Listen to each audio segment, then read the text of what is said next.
Bonjour à tous, bienvenue sur Arcotech, ici Nicolas, et pour cet épisode spécial, nous allons percer à jour 5 mystères de la peinture, visibles mais incompréhensibles, ou bien invisibles mais révélateurs, pour vous permettre d'être plus intime avec eux et de faire partie de ce club très fermé des chasseurs de secrets artistiques.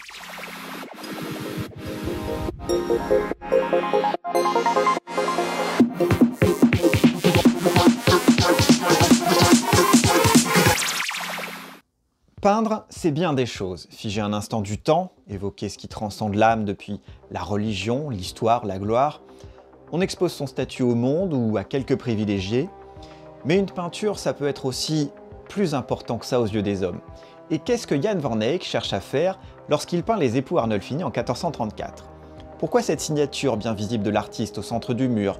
Jan van Eyck était là en 1434. Pourquoi n'y a-t-il qu'une seule bougie allumée au chandelier ? Pourquoi ce chien au premier plan ? Pourquoi les personnages ont-ils laissé leurs chaussures un peu partout dans cette pièce ? Pourquoi cette main sur le ventre de la femme ? Pourquoi cette répartition ? La femme du côté du lit, l'homme à côté de la fenêtre, cette pomme sur le rebord, les accessoires de chaque côté du miroir, et d'ailleurs, ce miroir, face au peintre, ce qui vous exclut. Méfiez-vous toujours des miroirs d'ailleurs dans les tableaux, surtout quand ils sont peints face aux spectateurs et qu'ils ne reflètent pas votre image. Ils ne sont là que pour vous exclure. C'est toute cette scène en fait qui est un secret. Et ce tableau révèle tout. Ça révèle que ces époux se sont engagés dans les liens sacrés du mariage, mariés sans prêtre avec la seule présence de Dieu, qu'ils respectent la chambre nuptiale, que chacun dans ce couple a sa fonction, enfanter ou faire du commerce. Ce chien révèle l'engagement fidèle, la pomme pour la chasteté, cette signature de l'artiste comme témoin, ça vaut contrat. Cette scène intime auquel le peintre a assisté et qui donne à cette union entre les deux personnages une valeur sacrée et officielle. Le mystère ne prend pas toujours de forme bien visible. C'est ce que Hans Holbein nous montre avec les ambassadeurs en 1533. Jean d'Inteville et Georges de Selve, les ambassadeurs de France auprès d'Henri VIII d'Angleterre, posent tranquillement avec tous les attributs de l'humanisme. C'est le grand courant intellectuel de ce XVIe siècle dans cette Europe de paix, de culture, de relations internationales dignes de la meilleure saison de Game of Thrones. Franchement, c'est très bien ce double portrait avec les instruments de la géométrie, de l'astronomie, de la musique et de tous les arts libéraux. Mais sérieux, c'est le bordel cosmique en Europe à ce moment-là. Henri qui divorce, et vas-y qu'on marie le fils de François Ier en ninja à la nièce du pape, et vas-y que je tue tout le monde, toute une ville parce qu'ils n'ont pas la même religion.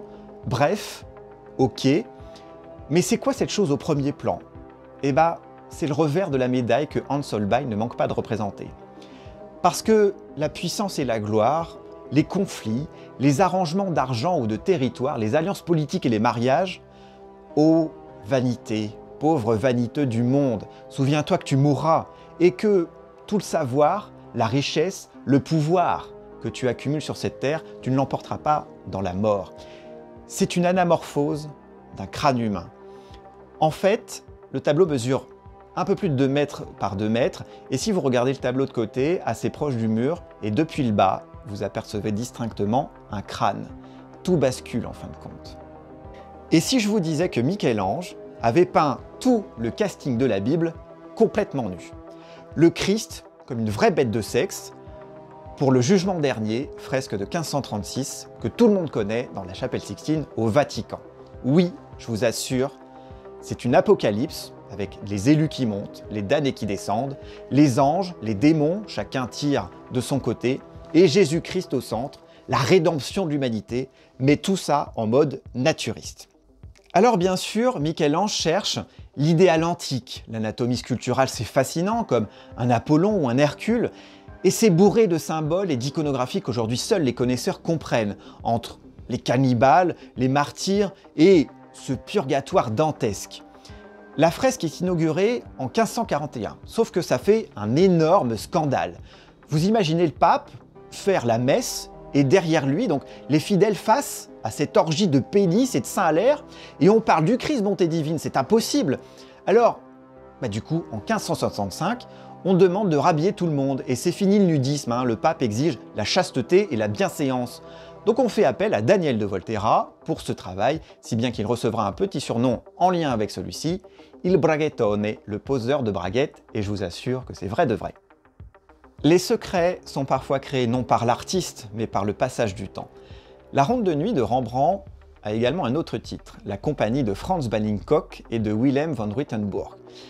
La Ronde de nuit donc, sauf que cette scène se passe le jour, sinon vous auriez du mal à justifier toute cette clarté du premier plan sans aucune torche dans le tableau. Pas la moindre flamme, je peux vous l'assurer. Bon, il est vrai que Rembrandt posait toujours des sous-couches de brun pour composer ses œuvres et qu'il maîtrisait le clair-obscur comme personne à son époque. Alors pourquoi la Ronde de nuit? Eh bien parce qu'au XIXe siècle, quand on lui donne son titre, le tableau est encore plus sombre qu'il ne l'est actuellement du fait des ingrédients mêmes utilisés pour peindre. Pour la couleur, il faut du pigment naturel, et pour l'appliquer, il faut ce qu'on appelle un liant, sous forme liquide, huileuse. Et dans ce tableau, il s'agit de bitume de Judée. Sauf que le bitume de Judée vieillit extrêmement mal et noircit la toile avec le temps. Même après restauration, la scène s'assombrira inexorablement. Donc sur ce qui devait être une ronde de jour de cette compagnie de mousquetaires d'Amsterdam, tombera toujours le crépuscule qui en fera une ronde de nuit. Et enfin, une note dramatique, encore mystérieuse aujourd'hui, car même ces dernières années, on ne sait pas vraiment le fin mot de l'histoire. Entre 1732 et 1736, François Lemoine réalise le plafond pour le salon d'Hercule, le plus grand salon du château de Versailles, et c'est aussi la plus grande toile peinte pour plafond en Europe. Environ 150 personnages mythologiques, c'est tout l'Olympe baroque et galant. Lemoine a réalisé plusieurs toiles tissées ensemble puis marouflées sur ce plafond. Ces 4 ans de travail, d'acharnement, de reprise, de modification, de perfectionnement, de fatigue physique et morale pour arriver à ce niveau, celui de plus grand peintre de composition monumentale intérieure au monde à cet instant, au niveau des plus grands artistes italiens ou allemands passés et présents, au niveau de louanges témoignées par tous les contemporains. C'est un travail tellement titanesque que lors de son inauguration en septembre 1736, il sera nommé directement premier peintre du roi Louis XV, ce qui le placera au-dessus de tous ses autres collègues. Mais cette beauté, cette grandeur, il faut en payer le prix. Et le prix, c'est la mort de son concepteur. Après cette réalisation, le moine sombre dans une dépression tellement intense que même les louanges du roi ne le satisferont pas. Il se suicidera moins d'1 an plus tard, en juin 1737, en s'enfonçant à plusieurs reprises une épée dans le corps. Quand on le découvre dans son atelier, l'ultime œuvre qu'il s'apprêtait à présenter, c'était Le temps révélant la vérité. Et ça proposait donc une allégorie du temps avec sa faux. S'agissait-il déjà d'un message? Est-ce qu'il y avait des jalousies au sein de l'Académie de peinture qui ont poussé François Lemoine à cette issue? Après quelque chose d'aussi grand, d'aussi beau et les titres qu'il avait reçus pour cela, c'est cette œuvre qui l'a tué, c'est sûr. Mais saurons-nous vraiment un jour s'il y avait d'autres raisons? Et ça, c'est un secret que l'histoire de l'art va conserver encore un moment.